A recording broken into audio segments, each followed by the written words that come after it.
পাগল ভাই, দূরে রাস্তা দিয়ে আজ সকালে ওরা পৌষের গান গেয়ে মাঠে যাচ্ছিল, শুনেছিলে? আমার কি তোর সকালের মতো যে গান শুনতে পাবো? এই যে ক্লান্ত রাত্রিটারি ঝেঁটিয়ে ফেলা উচ্ছিষ্ট।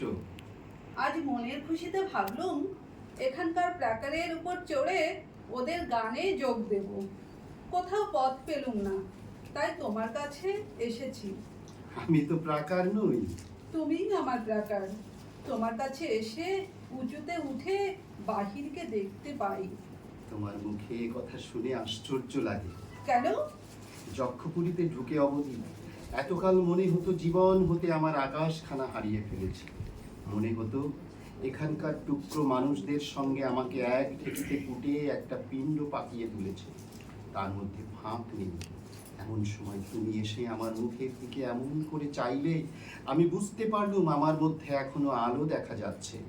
পাগল ভাই, এই বন্ধ গড়ের ভেতরে কেবল তোমার আমার মাঝখানটাতেই একখানা আকাশ বেঁচে আছে, আর বাকি সব বোঝা। সেই আকাশটা আছে বলেই তোমাকে গান শোনাতে পারি। তোমায় গান শোনাবো,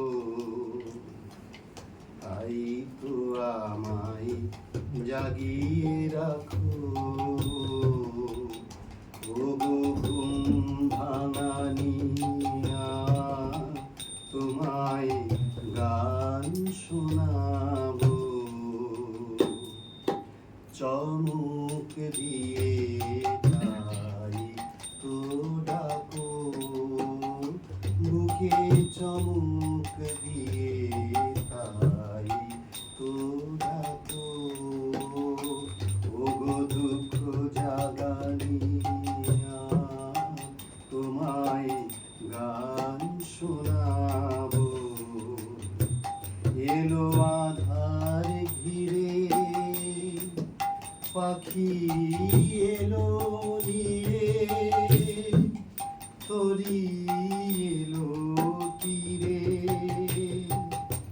শুধু আমার হিয়া বিরাম পায় না গো। ওগো দুঃখ জাগানিয়া, তোমায় গান শোনাবো। শিশু পাগল, তুমি আমাকে বলছো দুঃখ জাগানিয়া? তুমি আমার সমুদ্রের অগম পাড়ের দুটি, যেদিন এলে যক্ষপুরীতে আমার হৃদয়ে লোনা জলের হাওয়া এসে ধাক্কা দিলে। আমার কাজের মাঝে মাঝে কান্না ধারা দোলা তুমি থামতে দিলে না যে। আমার কাজের মাঝে মাঝে আমায় পরশ করে প্রাণ